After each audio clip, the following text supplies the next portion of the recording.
No one knew what was going on in Christopher Marshall's Apothecary shop in Philadelphia in 1776. There were rumors that Marshall was secretly making gold or forging documents. But it wasn't only pharmaceuticals being made in Marshall's shop. It was also politics and history. It's a beast without a head, truly the excrement of expiring genius and political frenzy, deserves more imprecations than the devil. I wish that William Hooper, for history's sake, would have said how he really felt about the Pennsylvania Constitution of 1776.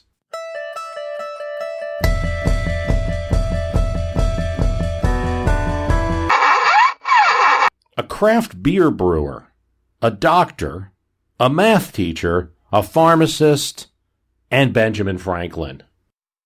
Sounds like a revolution to me.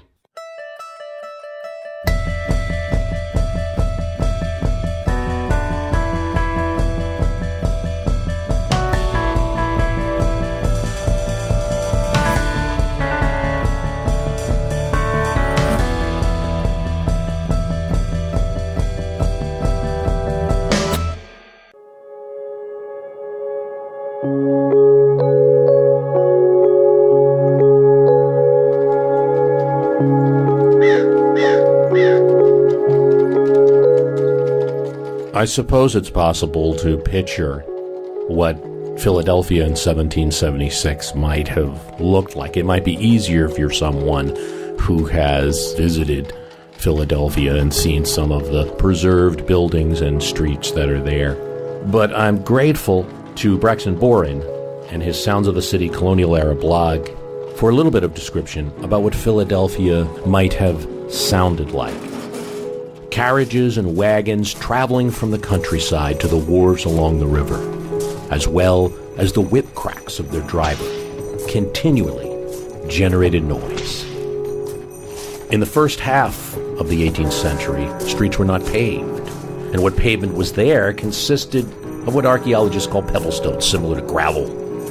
Dirt and gravel roads provided less rigid surfaces than a hard cobblestone pavement, which would reduce the noise from cartwheels and horses' hooves. But it would produce a slight hiss from the small particles of stone sticking to wheels. But as the city developed more at the time of the Declaration, streets became more uniformly and solidly paved, and wheels were more likely to be lined with iron. Both of those factors increased the radiated noise throughout the city. These sounds, along with the herds of livestock continuously moving, were what residents would have heard. While the carriages heading to the wharves generated noise throughout Philadelphia, the riverfront on the Delaware provided another diverse soundscape. Taverns and grog shops in riverfront cafes contributed to the lower-class reputation of the waterfront, the frivolity, the songs, and the brawls that went along with their wares. The wharves further infused the soundscape with clanking anchors and chains, the groaning of masts and rigging, the speech of sailors and merchants, and the loading and unloading of carriages, wagons, and ships. You see noise referenced. In 1770, the principal of a private academy north of Philadelphia advertised his college as being free from the noise of the city. In a letter to his brother in Rhode Island in 1774, a doctor, Solomon Drone, wrote, "I almost envy you your pleasant situation, remote from noise and confusion. Here the thundering of coaches, chariots, wagons, drays, and the whole fraternity of noise almost continuously assails our ears." While some scholars have argued that colonial Philadelphia was even louder than a modern urban environment, the crucial difference is not the overall loudness over time, but the different textures of the soundscapes. This is an important point.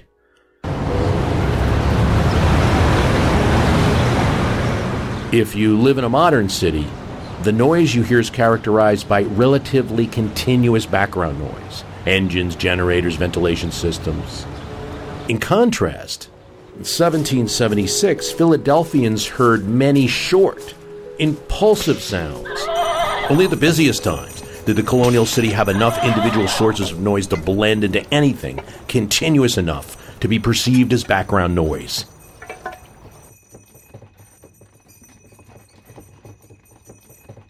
May 4th, 1776.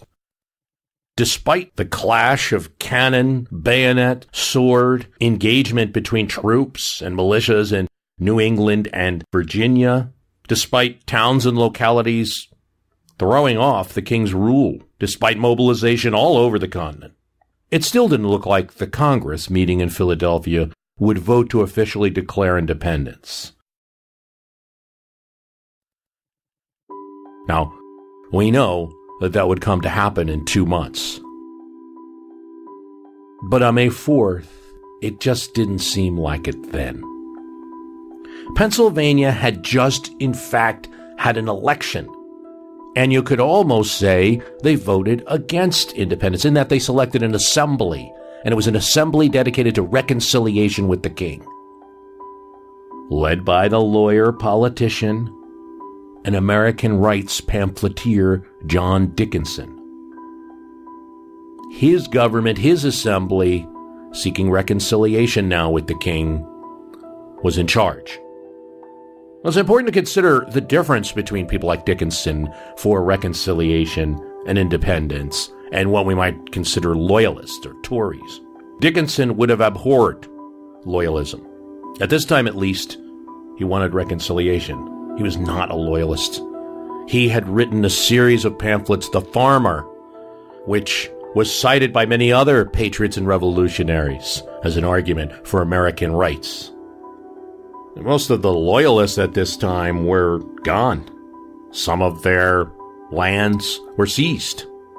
A reconciliationist like Dickinson, that means that you understand a rupture has occurred, and you understand and have a sense of reality that there's fighting going on, there's real fighting. But reconciliation also means that you believe there's a chance to cure that rupture. And Pennsylvanians voted for that in May 1st of 1776.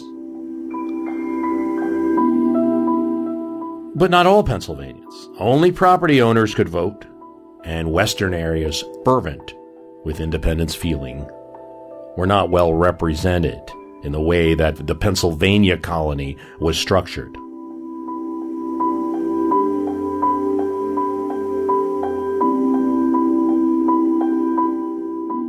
John Adams at this time in Philadelphia, arguing the case for independence, was frustrated.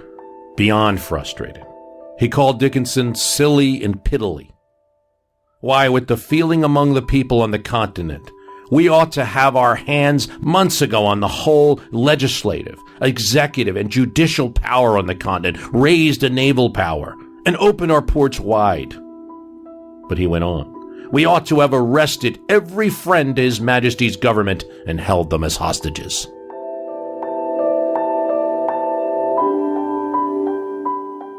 Adams' letter got out, and the British were sure to print it in their papers, which didn't help the cause. The story of independence is often told as if all the action occurred in a single room, and that minds were changed and people persuaded in that room. I make no mistake, that room in the Pennsylvania State House, we now call it Independence Hall, was pretty important. We got a little bit into the soundscape of Philadelphia, but let's look at the visual scape as best we can with our ears. Right now I'm looking at a painting by a modern artist, Paul McWilliams, which shows Independence Hall. And you need something like this to try to get a sense of how majestic but also imposing this Independence Hall building, Pennsylvania State House, was. It's the tallest thing around. Now, Philadelphia has done a great job of keeping Independence Hall preserved, but one thing that is missing that you get in this painting is how much larger the State House is than anything around it. There's nothing else like it. In the distance, to be sure, you see various row houses. You see houses by the river to the east of the State House where many of the commercial buildings would be.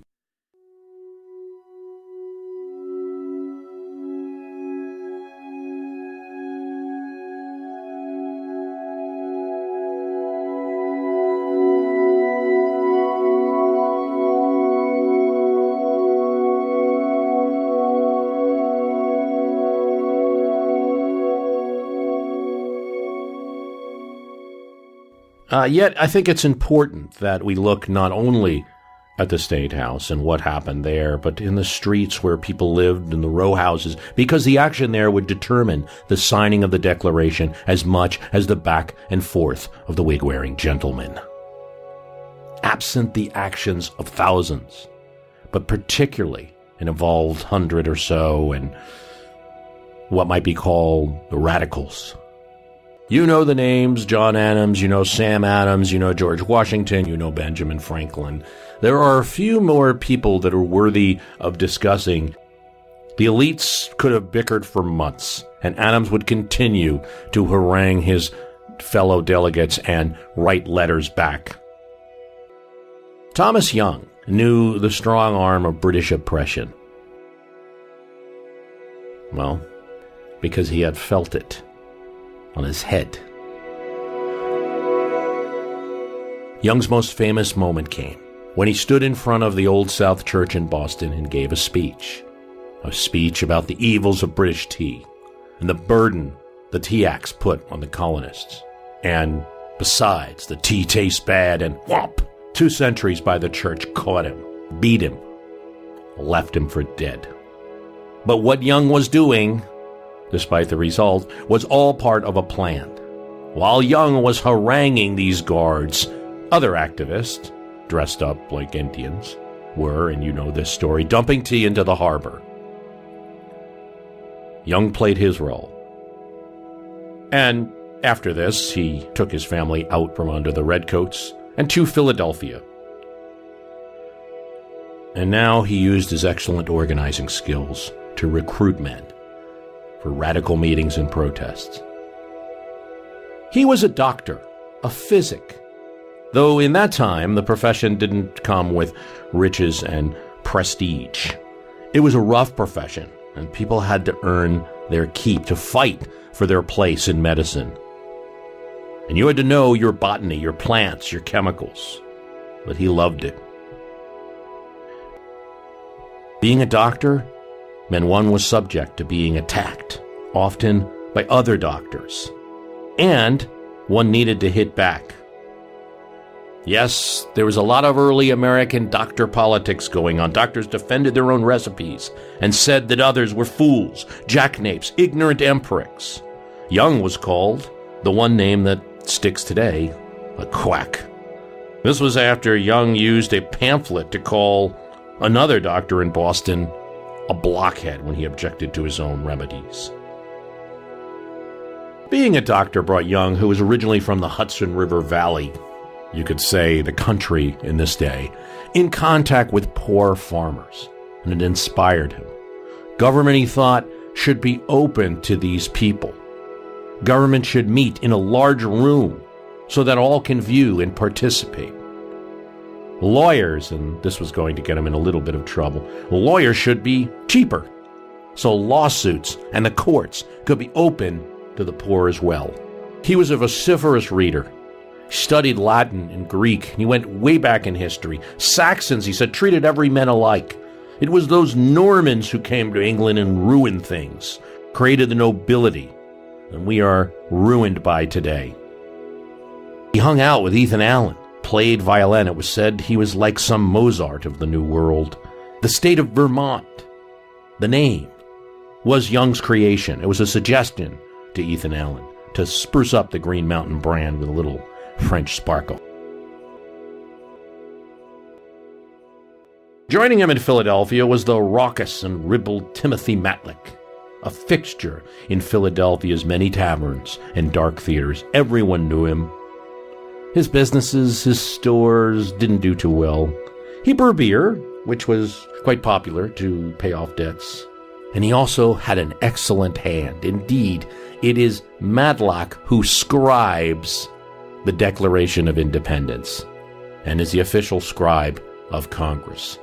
He was a Quaker, but he had long since been thrown out for spending too much time in business. He was a colonel in the 5th Rifle Battalion, a militia. In Pennsylvania, they nodded to Quaker culture and called them associators, people voluntarily associating to defend the province. That drilled, but also met, socialized, drank, and carried on. James Cannon is another person to know about too, a math teacher and an associator. He wasn't a loud one, the way Matlack might have been, but he was firm. And in his teaching, like Young's doctoring, he came across many of the working poor and wanted something better for them. Philadelphia as it stood was no city of brotherly love. A few merchants had half the wealth, and the rest worked in manual jobs for nothing, and when they couldn't pay their debts, they ended up in the Betterment House. Cannon, along with others, created a manufactory where people who were unemployed could make cloths for domestic consumption. The manufactory also became a center of politics. We spoke of Christopher Marshall's apothecary shop. He was a Quaker, but a fighting one.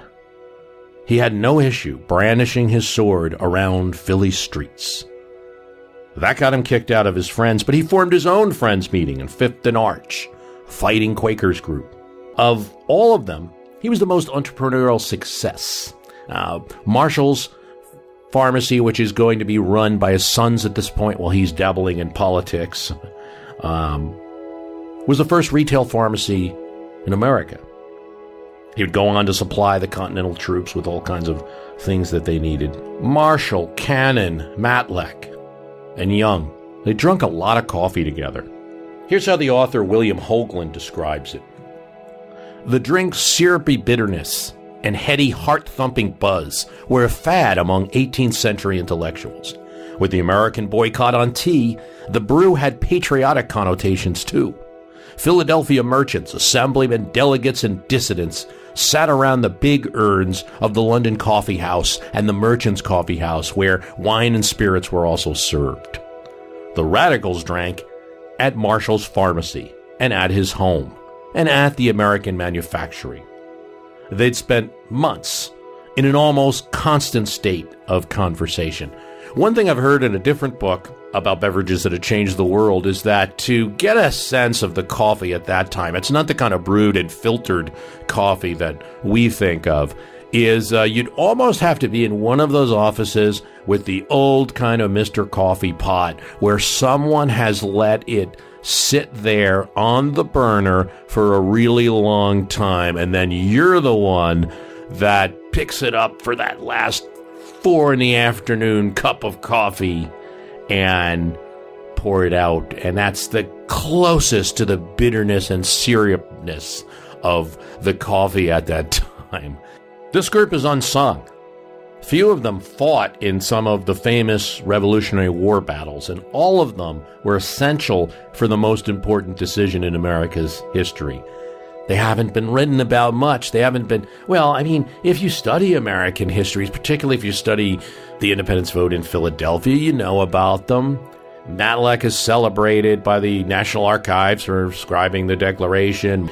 You know, they're known to historians. They're not kind of hidden, but they're just not commonly discussed a lot. This group would go on not just to contribute to the independence movement, but to write one of the most controversial founding documents of any state, and would annoy many people by the end of the year.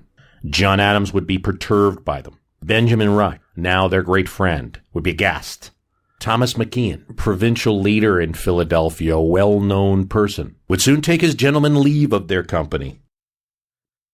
But right now, they were all compatriots, and Adams, indeed both brothers, couldn't be more pleased with their work.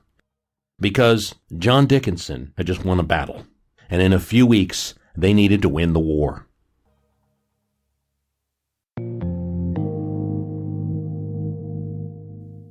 But we go back to the State House and the meeting of the Continental Congress for the first move, because it's made there. Adams makes a motion that all government in the continent that are deriving their authority from the crown, in contrast with the people's needs that can't meet exigencies of the time, should be suppressed. It's seconded, and John Adams thinks now he has Dickinson.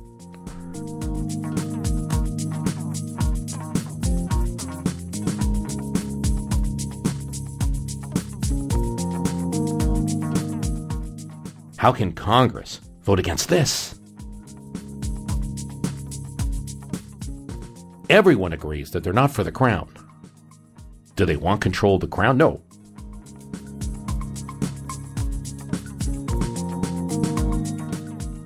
Dickinson is a skilled legislator. He's, for the last dozen years, has been a fixture of Pennsylvania politics. He's the one that dethrones Ben Franklin, who, previous to him, had a lot of control and sent Franklin looking to London for his next gig. Now, Dickinson's a force to be reckoned with. He knows how to debate. He knows what Adams' doing very well here. But he parries this by agreeing with the motion. As Dickinson says, the government of Pennsylvania is absolutely suited for the times, and it has the support of the people of Pennsylvania as agreed in the last election. They are not in contrast with the people's needs, and so this motion can pass. Then, inexplicably, perhaps just to get some rest, he goes to Delaware.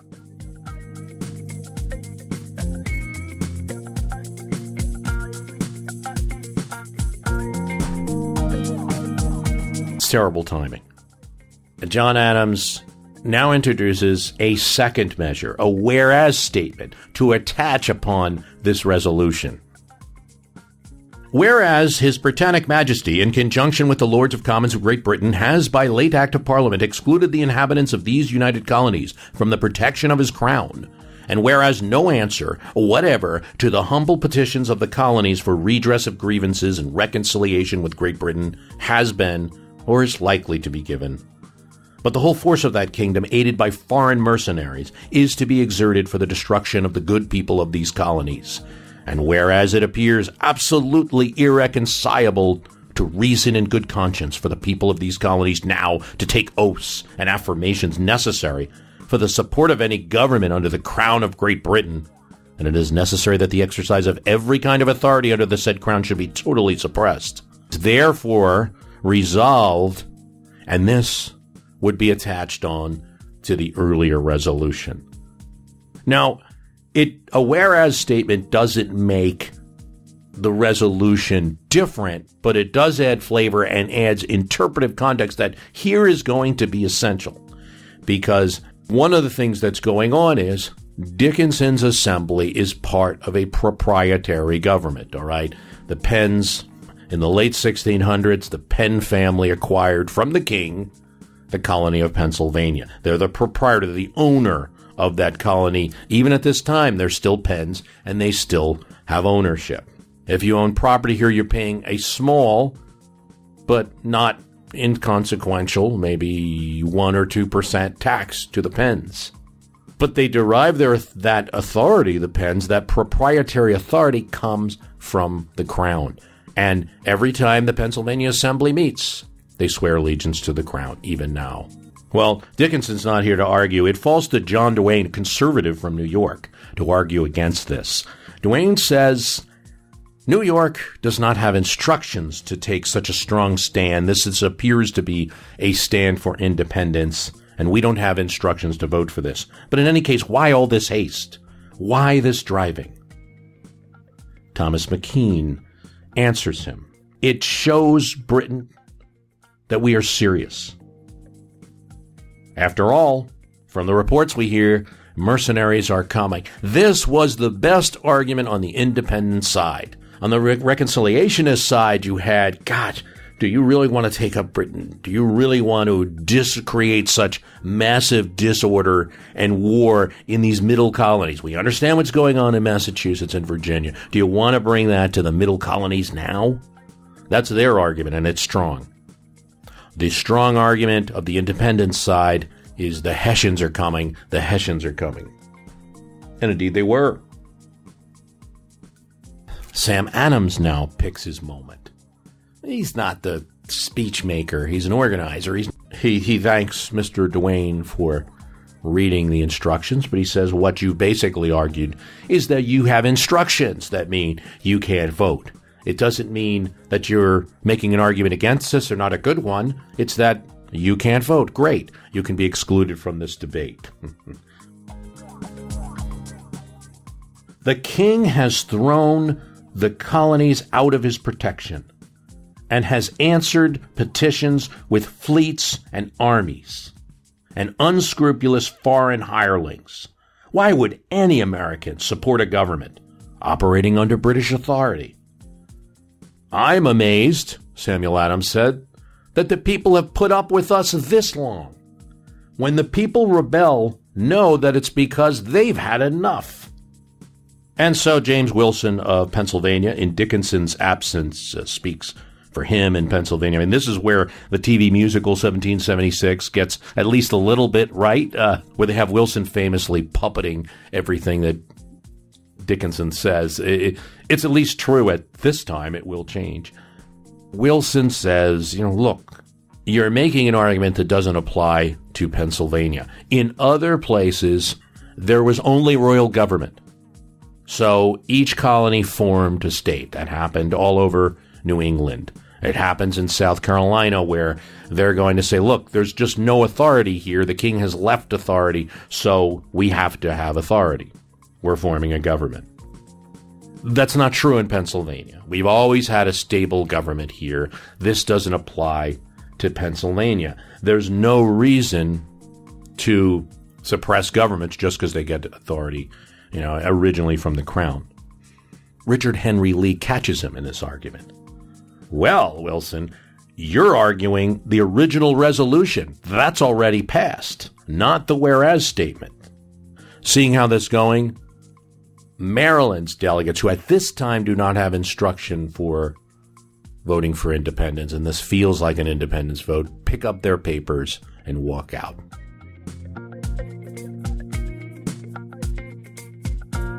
Nobody's flustered.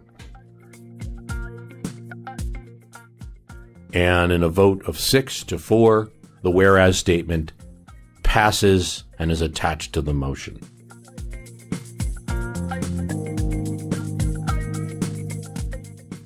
Okay, but this is kind of the, again, we're talking about the elite stuff going on in the State House, in the room.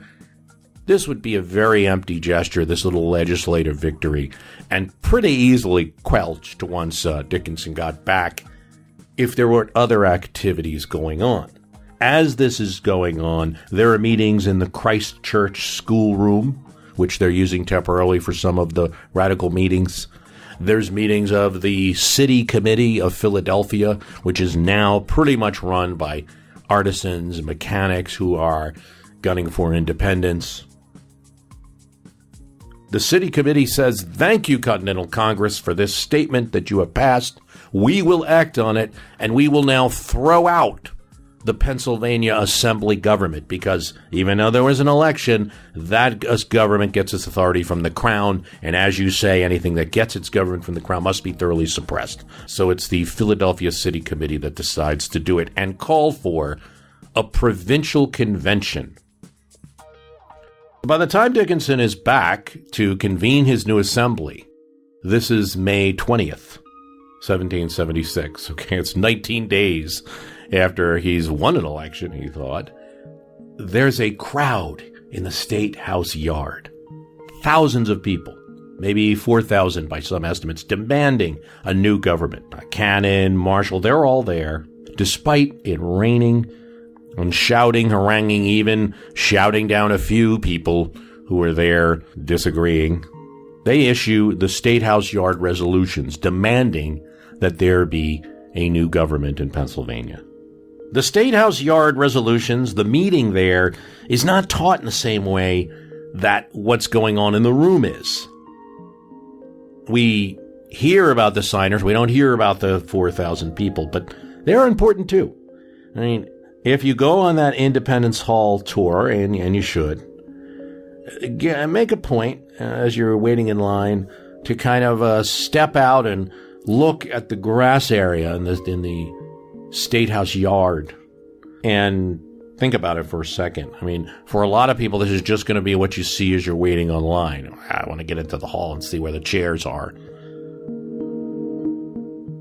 I mean, it's a way of kind of physically doing big man history and little man history in a way. Both are important.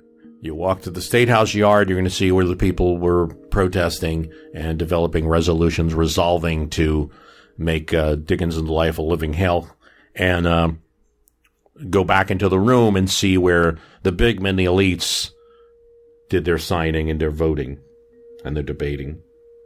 Yeah, there would be no Pennsylvania signatures on the Declaration and no votes on the July 2nd vote from Pennsylvania, and thus, really, no independence vote in 1776 if this protest didn't pressure Dickinson's assembly in this way.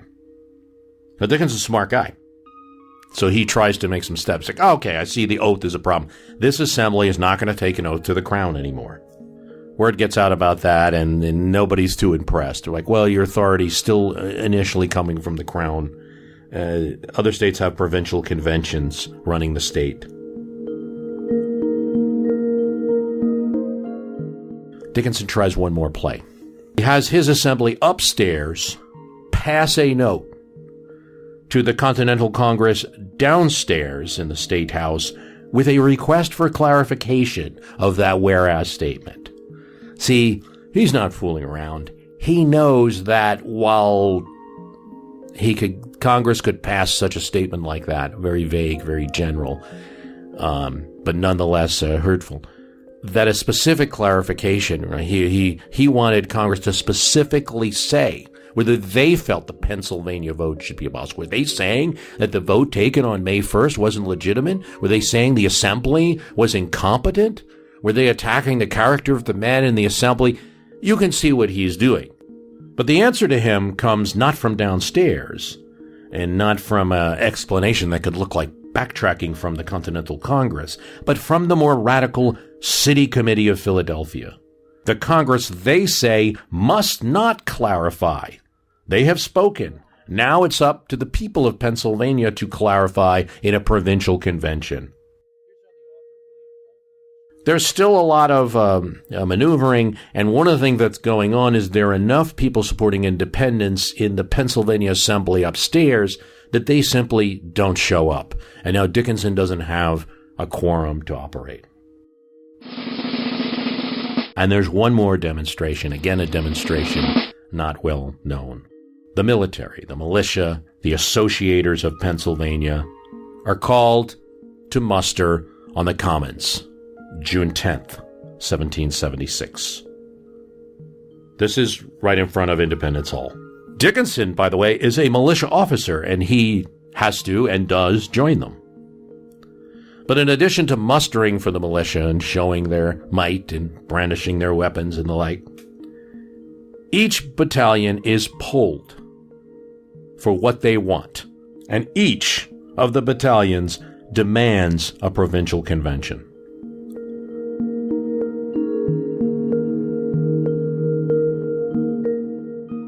So this committee of privates, an extra-legal but somewhat democratic vote of the fighting men, cannot be ignored. I mean, think about today. Think about how powerful it is when a veteran makes a statement. Think about how powerful it is when these are the people that are going to come to the defense of the colony, and this is what they want.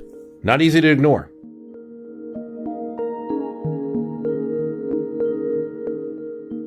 Between this meeting of the privates and the assembly being plagued by dissension and the absence of members and making quorum difficult,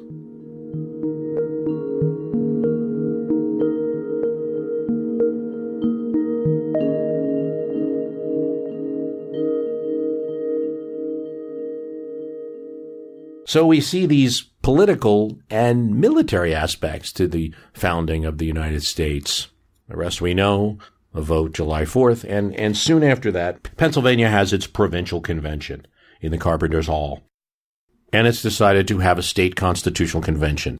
With the radicals now in control of the majority of the state constitutional convention, they meet in the Carpenter's Hall while Continental Congress is still meeting down the street. Benjamin Franklin is the president of this convention, and he's associated with this document, though many current accounts don't really find him being all that involved. Supportive of the final product, yes, but not all that involved. He's very frequently going over to the State House. He's talking about international relations. He's already got his mind on diplomacy with France rather than the intricacies of state government. Cannon, Marshall, Young, these are the people that are involved. Thomas Paine has an influence. These are the people that are involved in writing this Pennsylvania Constitution of 1776.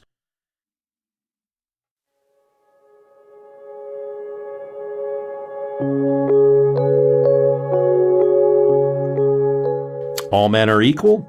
It's still saying free men, so we're talking about white men can vote.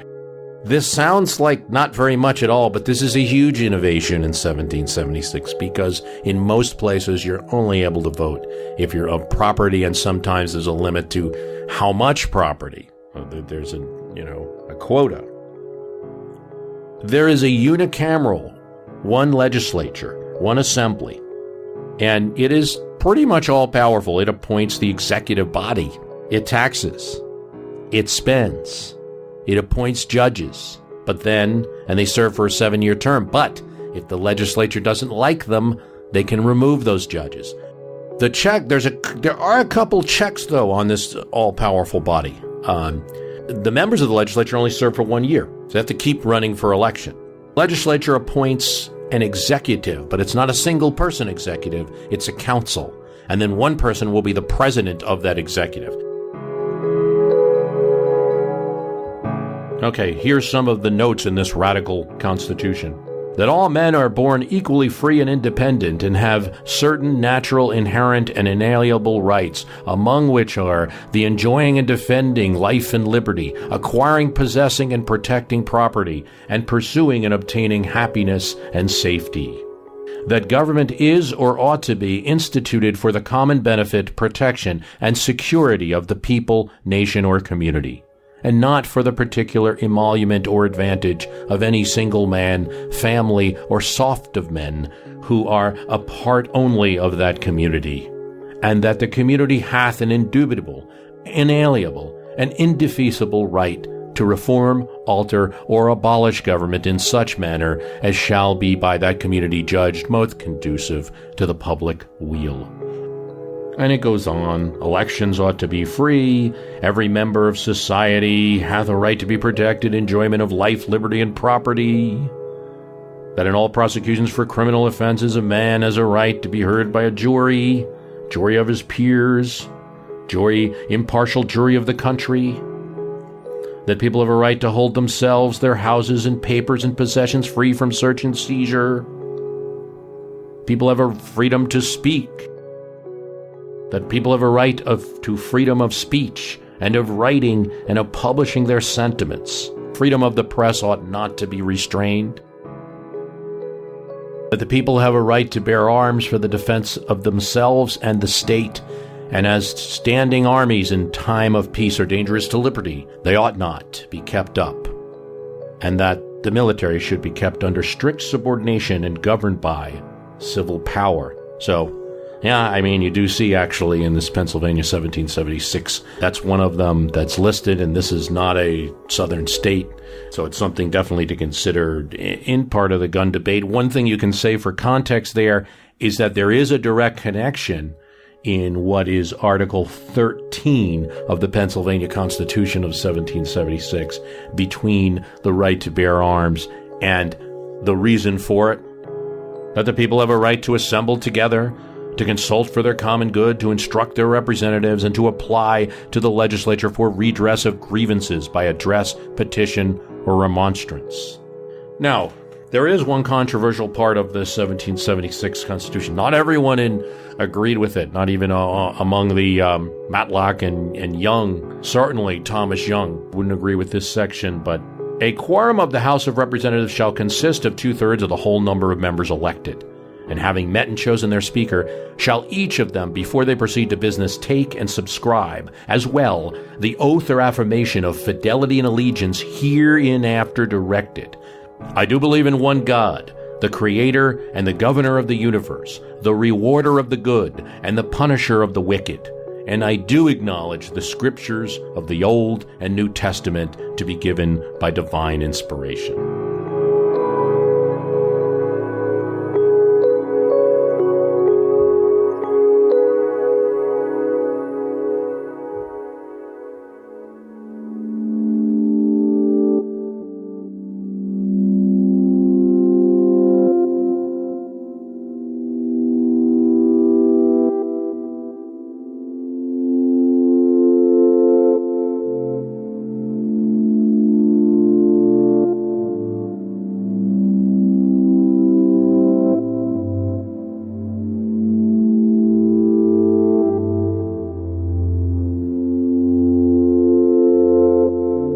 Good God, John Adams says, when he sees what the men who a few months ago he was working with have now done. The whole experiment of independence, he thinks, is in jeopardy. He thinks that in a few years, the people of Pennsylvania will be petitioning Great Britain to save them from this horrible assembly. He publishes his own Thoughts on Government, which few people read, and he pushes for a less democratic government in Massachusetts. And in Massachusetts, they do in 1780 pass their constitution and limit voting to property owners. For Benjamin Rush, this is a mobocracy that has taken over Pennsylvania. And for William Hooper, signer of the Declaration from North Carolina, who is in Philadelphia at this time, it has made more Tories than Lord North, a beast without a head, among other things. Yet what's so radical about the Pennsylvania Constitution of 1776? I mean, today it seems academic, really. Everyone can vote. Yeah, we agree with that. We even want more people to vote than they did then. 1-year terms, it's a little much. It's a lot of electioneering, but, it led to having 7 presidents of Pennsylvania just in 12 years. But, okay, no governor, unicameral.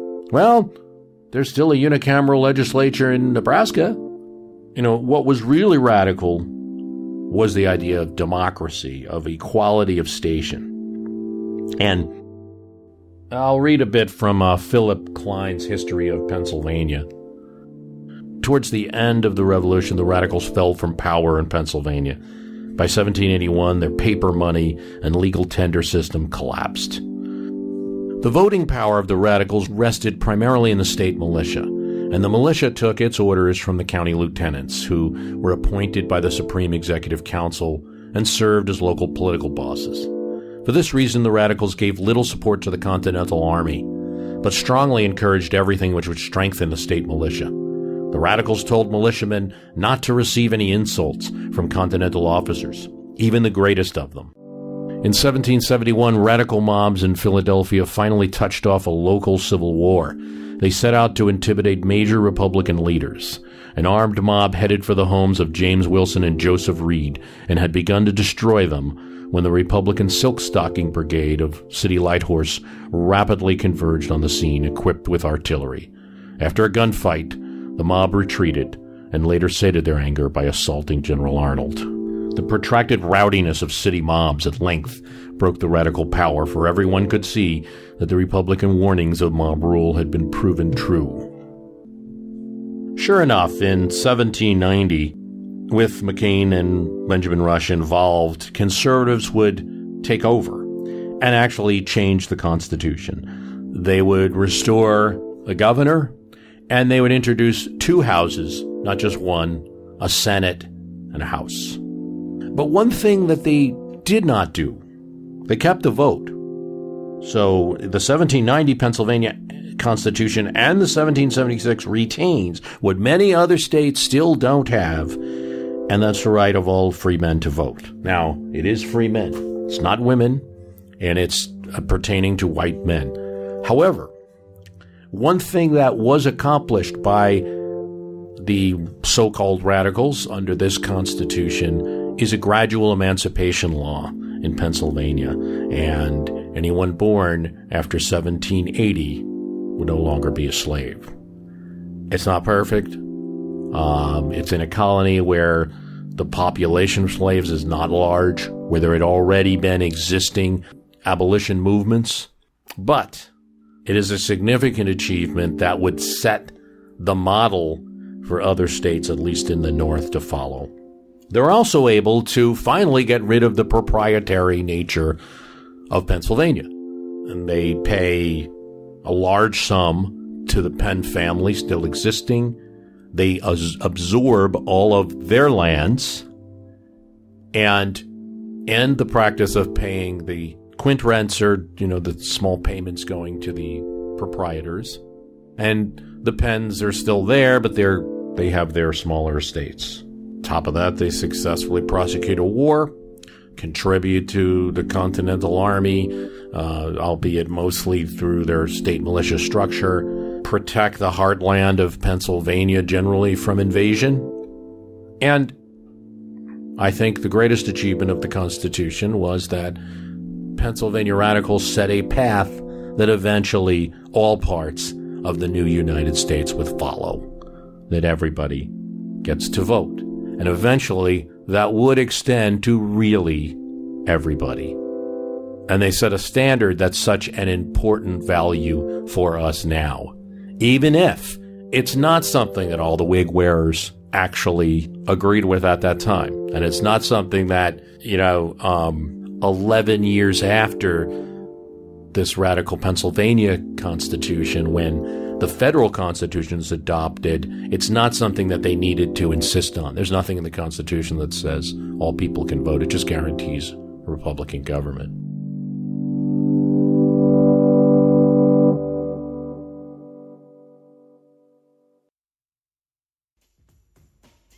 I bring up this experiment in Philadelphia because it gives life to the debate about republic versus democracy. What are we? We have the United States, a republic. The republic to which it stands is what you take the pledge to, right? Its foundation, though, is a democracy. Everywhere in all of our documents, there are references to it, even if not directly, even if the word isn't used. We the people. The debate is too simple, I believe, when one just says, this is a democracy. Or the debate is too simple when one says, it's a republic, get used to it. In Pennsylvania, there was an attempt to form the closest to a democracy as possible. Still not a direct democracy. I don't think there's much history for that other than some of the New England town meetings or various localities. But the closest that you could think of, that people would be elected just for a term of 1 year and that people would continuously get the ability to vote. I've said this on other casts. We don't think of common sense as a founding document, and perhaps we should, in as much as we consider those Federalist Papers and as much as we consider the constitutional text and the Declaration of Independence. Why not look at common sense? It was the most popular pamphlet of many, spread all throughout the colonies, north to south, and it was the one that achieved the most buy-in from those people who decided to seek independence. Leaders didn't always like democracy. If you remember my conversation with Professor Cartledge from Cambridge University, he made reference to your founding fathers were not interested in democracy. That's why they saw the Romans and the Republic of Rome as such a good example. But I think it's worthwhile to ask the question is, what about everybody else? Sure, the elites perhaps didn't like democracy, but how'd the people feel in 1776? How'd the soldiers that fought in the Revolution feel? Can we get a better sense of that? The experiment in Philadelphia in 1776 that we talked about today demonstrates that it was at least an attempt by one of the leading colonies that would become states, driving independence, to provide a vision of what a new type of government would look like. You can ask the question, do we listen to John Adams' grumbling, or to the people in the State House yard? The logical answer is both. Things are not so simple. So you see this debate go on, a Republic, Democrat. I think it really heated up after the election of 2016, like most things did, and the result of the Electoral College, and why do we have it, right? It's not democratic. Here's what Lawrence Lessig said, and I kind of like this because I think there is a false dichotomy with this debate. Yes, we are a republic, Lessig says, which means, yes, we are a representative democracy, which means, on the logic of a Ford truck is a truck, yes, we are a democracy. We are just not a direct democracy, Lessig says. And I don't know anyone who ever said that we are. I'd be happy to join with anyone who would argue that we should not be. The Federalist 14, James Madison, says, the true distinction between these forms was also adverted to on a former occasion. It is that in a democracy, the people meet and exercise the government in person. In a republic, they assemble and administer it by their representatives and agents. He also cites Blackstone, democracy, that the choice of ministers may be made either personally by the whole body of the people or by their deputies, chosen for that especial purpose, and in whom they can repose a proper confidence. Now, I've also read opponents who cite different quotes and also have this fact. In fact, the word democracy does not appear in the Declaration of Independence, the Constitution, or any of our founding documents. James Madison, in a different Federalist paper, says, measures are too often decided, not according to the rules of justice and the rights of the minor party, but by the superior force of an interested and overbearing majority. And there can be no doubt that James Madison was concerned about majorities. He was concerned about states. Some of his opinions, some of his letters to Washington wouldn't fit very well with, say, states' rights today. I mean, he was seeking the beginning of a federal convention to clamp down on some of the states' behavior, particularly those Rhode Islanders and what they were doing with paper money and other things.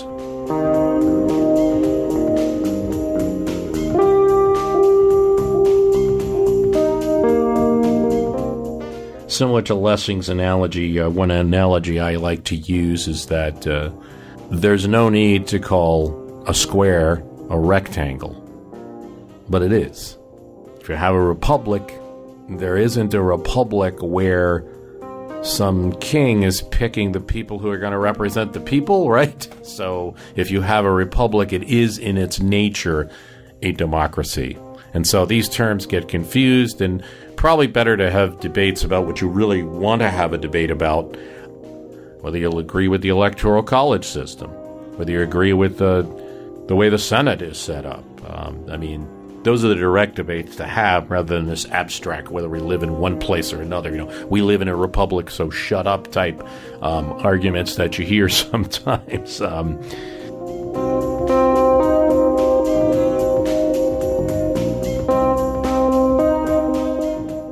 If you look at the linear progress of the country and then say, where did we start from and where are we now?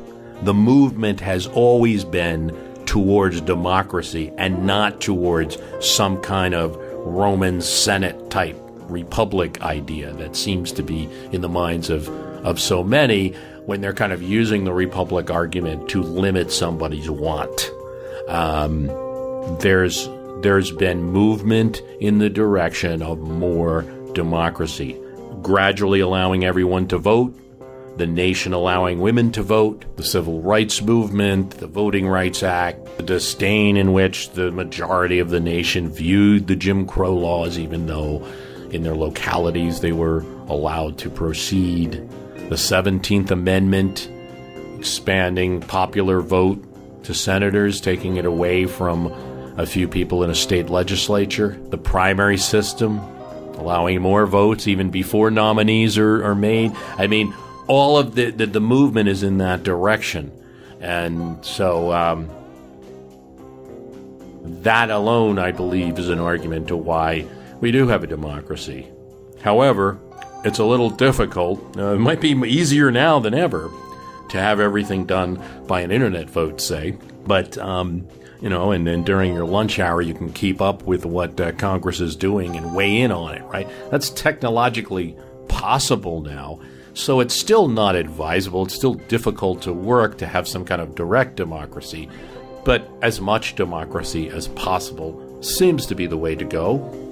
And this early example provides at least one vision, however unsuccessful, that was attempted at the founding of the country.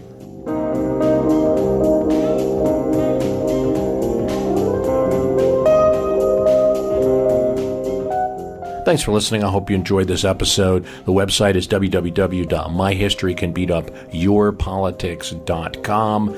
And please consider subscribing to the premium podcast. A thank you to those who have. It can be as little as $2 a month. More if you want more. www.myhistorycanbeatupyourpoliticspremium.com. Thanks for listening.